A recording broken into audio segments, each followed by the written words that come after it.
What's up, everybody? Welcome to Podcast Now. I'm Alex, and in this video, we got to talk about what's going on over there at Bend Studio. Now, this news is a few days old, but you didn't think I missed it, did you? I saw it, and I was kind of waiting for the best moment to talk about it. I do have quite a few things to say. And so this comes to us through a job listing, and I like it when we find things out through job listings, right? As opposed to the casual rumor or leak like these things. This gives us a sign as to what these companies are doing, right? When you see that Avalanche for Hogwarts Legacy is hiring people that need MMO experience, or Monolith was doing the thing with live service, it's like, you can backtrack it on a little, and maybe it doesn't mean the world, but there could absolutely be something there, and it's definitive. It's literally what you're hiring a person for. Well, for Bend Studio, it was found that they're looking for somebody with live service, background. And not just that. I actually, that's the tagline, right? Live service. And we'll talk about that in a second. But the specific things that they want this person to be able to bring to the studio is very interesting. And so let's read this, okay? So this comes from Push Square, but it's actually through Eurogamer originally. And they say that with a recruitment advert posted on the company's website, Bend is seeking a lead project manager capable of doing things like manage project scope based on current team velocities and milestone schedules. And the role has the relevant illuminating criteria of requiring hands-on game development experience in leadership roles shipping AAA live service games. More specifically, that person should have a track record of redefining studios from traditional boxed product focused game development into live service development studios in a key leadership role. Now, oh my God, I want to start at that last one for a second. So one of the requirements, or one of the things they would like people to have with them, is experience transforming other teams from doing something that they were doing to completely shifting them and doing live service. That is what that last part says. And if you take it just at face value, they want somebody to come into Bend and they want them to change them from just a single player, a box product, right? The game in the box is the whole product, and that's it. You don't get anything afterwards, right? Hence the term. That was what they were. They want this person to come in and transform the studio from that to a live service. That's their goal. And again, when we've talked about job postings at these other studios, like Monolith came out and issued a statement when we found out about the live service thing, right? I don't know, it may not be the make or break for all of them, but I would say it kind of depends on the title, like what the role is. And then, I don't know, I guess the trajectory of the studio and what that person is tasked with doing. So this is a lead project manager. Now, I would like to ask the question of, what are they doing, and what have they been doing where you're just looking for this person right now? You haven't had a person. So if your game is live service, and this is something that truly confuses me, in the gaming industry, because, we talk about these job postings, and it's like, when you look for all senior developers, right? I should ask somebody in the game development field this one day, what happens? What goes on day to day in the game development field if you're hiring for 10 senior or lead people? Are you working day to day, or are you not? I'm genuinely fascinated with that. And same thing kind of for this, right? If you're looking for a person to lead the game, lead project, and maybe even come up with the live service things, then what have you been up to this entire, you've been prototyping or developing, but you haven't had a full-on idea yet? I don't know. I really don't know.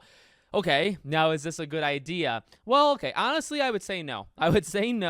Look, we just had a PlayStation kind of backed game, we can maybe call it, right? Helldivers. I'm trying to get to Helldivers 2, okay?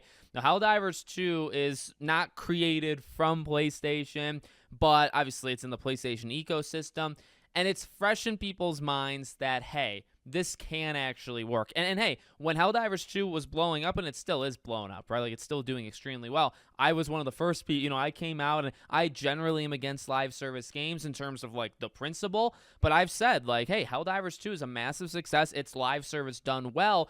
The funny thing, and I kept saying this, is that Sony inadvertently backed themselves into it, right? They had Helldivers through the same studio, and it had been years. I think 7 or 8 years since Helldivers 1 came out, and then you just walk upon this happening, and it's like, who would have thunk it? It's like it's crazy that you're canceling like the Twisted Metal live service game. You canceled The Last of Us. You canceled the Spider-Man live service game. You're canceling big IPs, and you just back yourself into maybe one of the most popular games of 2024 when all things are said and done. And Helldivers 2, that takes a lot of luck, So I guess what I'm getting with that, it can work, and we just saw it. So, it's recency bias. I get Sony wants it. Sony probably wants more than one game that can do something like that, right?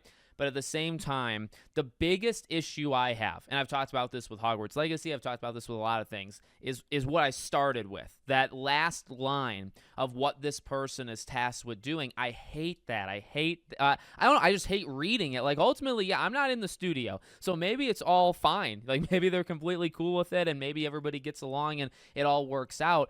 I as a consumer, as Alex, right, I don't like reading that this studio that had just done something or is good at, I mean, it's subjective if any studio is good at anything, right? But they made Days Gone, and Days Gone I think is a super solid game. It's not amazing in my opinion, but it's definitely good. It's definitely, I think, better than what the critics said back in the day. It deserves, I think, a Days Gone 2, and I think the jump from Days Gone 1 to Days Gone 2 would have been enormous. I think it would have been a really big game. You have to also remember that Days Gone was the first game they did like it. Before that, they were doing Uncharted Golden Abyss on the Vita, right? So, big jump. And, okay, well, now they're just getting their legs under them. You do lose management, like the leads of Days Gone did leave the studio, or maybe were even forced out, right? But, okay, but you still have the talent. Like, you could keep going with it. And instead, you're transforming the studio from one type of game to another. And as I've said with, like, Hogwarts Legacy, I mean, I just don't know if the people would be able to, like, handle it, not as a slight to, like, the talent level. It's not saying, oh, you guys aren't talented enough to do it. Well, they're good at something. They did something actually pretty successful. Days Gone sold well. And now you're going in and you're having them completely transform the type of game that they make. They're not used to that. They might fail. Now, they might succeed. But they might fail. And on top of that is all of the stuff that I'm not going to keep rehashing it, but I've gone over my main issues with live service. I get that these companies and studios or publishers want live service games, at least a couple of them, right, as their moneymaker. But for every one Helldivers, there's 4 canceled games from Sony. For every successful live service game, there's 500 that fail. And I don't even think I'm exaggerating that number. There's hundreds, maybe monthly, of live service games that fail, that do not make an impact. They do not make 7 years of revenue, and you'll stay alive for half a decade, if not longer. Most do not do that. Few do, and you know their names. You've heard them before, of the Fortnites and Dead by Daylights and Rocket Leagues, all kind of different walks of life, all types of genres of games, right? But for every one that you know, there's dozens that you'll never be able to name to me, and I can't name to you because they failed within the first maybe week or month or year or whatever. They didn't work. And those are under the radar. Then there's some of the big ones that didn't really work out. And we just saw that with maybe Skull and Bones Suicide Squad, right? Those games are not working. So, I don't know. For me, am I going to give it a try or am I going to give it a chance? Like, yes, absolutely. And then I try to make that pretty apparent, when I make these videos. Like, I'm not a fan. I can't come in and lie to you and say, oh, this is the greatest decision they could have made. No, I don't believe that. Am I going to give it a shot? It could be a good game. Helldivers 2 is a great game, even an amazing game. These games can be good. So I will give it a shot.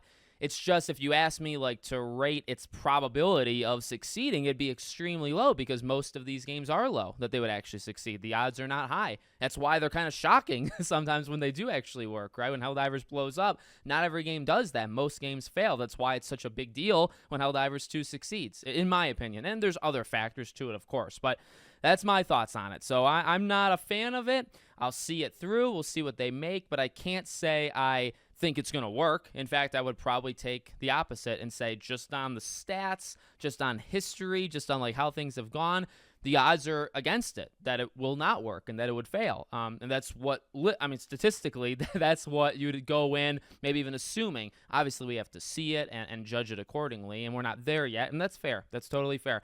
I'm excited to see it, but I don't know how it's going to play out. So let me know what you think in the comments. Make sure, as always, you're subscribed to the channel, bell icon turned on, and I hope to see you all on the next one.